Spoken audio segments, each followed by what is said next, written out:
Hey folks, welcome back to Canines and Coffee. That's my bad side. You have no bad side, sweetheart. No, this is my bad side. If you're on YouTube, make sure you like and subscribe. Cheers.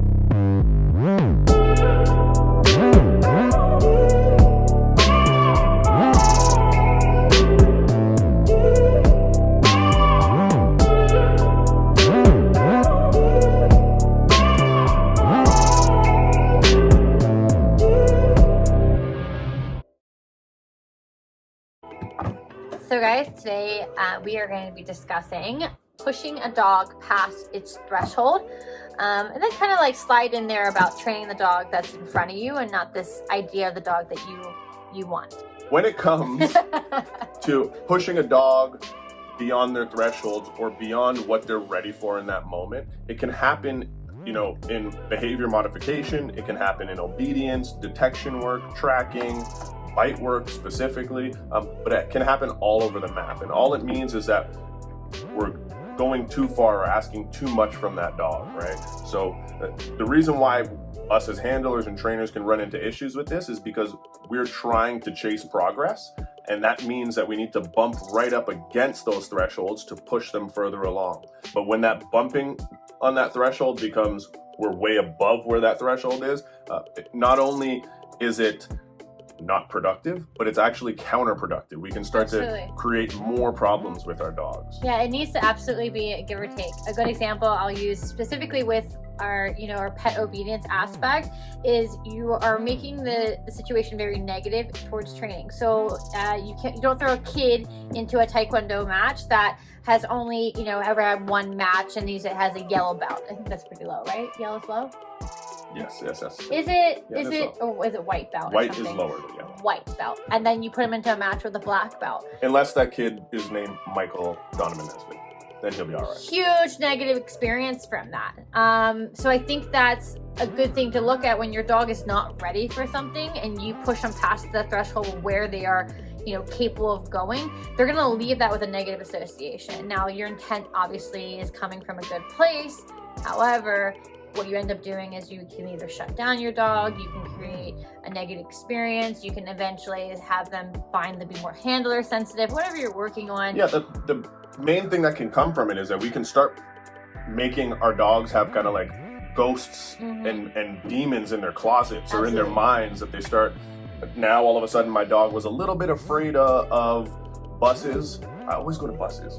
My dog was a little bit afraid of buses, but then, I tried to, when I was doing my counter conditioning, bring them right to the bus station instead of taking time and identifying, where the thresholds, where those limitations are.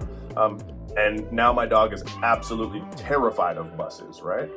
If we go the right way and take our time and push and bump against those thresholds slowly, eventually we should be able to make it to that bus station. You know what the common trend I see in working dogs specifically is I start seeing them second guessing themselves. So like when you're starting to really kind of push them past where they're ready, the clarity is not there of what you're asking of them. And so then for something that they are clear, usually on knowing what to do, you start seeing them go, not really sure, because they really haven't had a lot of like money poured into their training bank to really understand what you're being asking of them. Does that make sense? Yeah, it does. In that they're going to default to something else, right? They're going to change where they were really sure of themselves. Right. Now they're unsure. And whenever we're going against thresholds, again, the challenge with those thresholds is that that's what training is. Training is about progression. So we need to bump those thresholds. But as handlers, I think another example that I see a lot of times on like a decoy standpoint is that I get a lot of handlers that say, hey, put a lot of pressure on my dog. And I say, hey, what do you mean, first and foremost, by that? But secondly, I know that your dog isn't ready for a lot of pressure. Right? I can see these things as I'm working the dog from my standpoint. But no, put a lot of pressure. And that's not in the dog's best interest. A lot of times, especially when it gets to bite work and egos are involved, people start to look at the dogs as an extension of them or an extension of a piece of anatomy of them. and it ends up ultimately hurting the dogs, right? So we want to be fair, we want progression, but we can't push past those thresholds. We need to absolutely bump them and push the threshold. And just be vigilant of it, because trainers, you know, like Michael's saying, is that I think for the most part, we want to have our dog progress. We don't want to stand still. We don't want to be complacent in where they're at. But if you start seeing like, hey, my dog really wasn't ready for something, you know, you have to take a step back and say, okay, I need to know what can I do to get to the point I'm trying to actually achieve, and being cognizant of it, and not, like you say, get wrapped up in being like, no, my dog can do this. Or we had an event here with Fright and Bite, and you know, it was an event where it was a very much testing a dog's ability to, one, be forward, have a lot of pressure be put on them, and of course it's Halloween, so we're trying to make it as spooky as possible. The whole thing wasn't that it was going to be easy. That was a testing environment for many dogs, but it was the job of the handler to say, my dog's ready for level 1, level 2, or level 3. That was our job, right? So I think that was definitely, we got to see a lot of people go, okay, I need to work on this and this and this, where my dog wasn't ready for this level, and so forth. Yeah, and so outside of the bite stuff, you know, I think when we're also pushing those thresholds, and maybe going beyond those thresholds, we can think that we're hitting failure because the dogs aren't progressing or doing what we want them to do. An example of it that just comes to the mind would be like in tracking, right? If my dog is really good at tracking and locating one article, and I was like, wow, my dog's really good at finding that one article in a low distraction area, I'm going to take him downtown Toronto, and I'm going to put 6 articles out now, and I want him to track to each of those. And then we say, oh, my dog sucks at tracking because it couldn't figure that out. Yeah. Like, no, you're just beyond. Yeah. Again, like, it's great to have those aspirations, but you need to work your way there. There's no shortcuts in this. You can't cut corners, and we need to make sure that we prepare our dogs for that. So before we wrap up our canines and coffee, I just want us to cover really quickly the genetic component of actually a dog's threshold. And do you find, you know, in your experience, that a lot of times people get the dog that they don't necessarily doesn't necessarily match their overall training goals and their aspirations for it, or not even just say that breed does match their training goals, but in general that dog just doesn't have it? Like, how do you find that you approach clients? So I have my method. I find it to be more or less abrasive method. I think that the main thing that we have to understand is that, like, thresholds is a very broad term, right? Yeah. So like when we say thresholds, we could be referring to specifically to while the dog is doing bite work or actively biting a decoy, right? Or when we say thresholds, we can be defining how comfortable that dog is in proximity towards a fire hydrant, right? Like each dog will have different thresholds. Okay, I have a question for you. Recently we had someone call about asking us to do like we called it a courage test. Where they wanted us to come in and test the dog to see if he would, you know, react to someone breaking in, whether it was to bark or bite, lunge, whatever. He wanted to know what his dog had the ability of doing. Now, start thinking in this kind of conversation that we're having is, let's say that's his goals, right?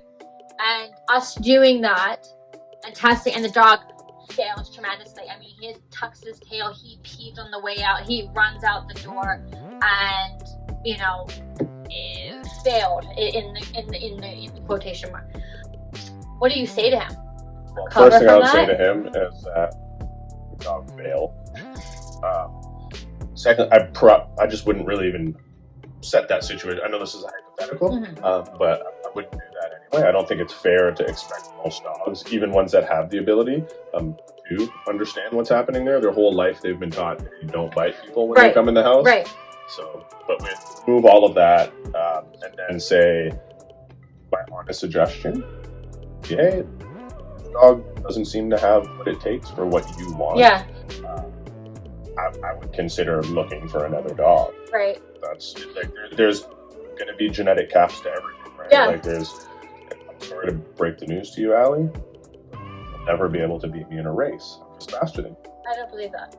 We've ran into people where like we'll be doing some bite work with them or something, and they will be like, no, like my dog has the ability to be on a suit. And we're like, oh, we don't think your dog's ready. And they're like, no, my dog needs to be on a suit. My dog needs to be on a suit. So their ability, something that I carry through and through, no matter what type of dog training I'm doing, is just because the dog can do it doesn't mean that it should do it. Yeah. Thank you for finishing my sentence. I'm sorry. That's why we're married. Okay, I know. It's like a lady that called me that she had the pit bull that was from a fighting ring in North Carolina. She adopted it, now lived here in Toronto.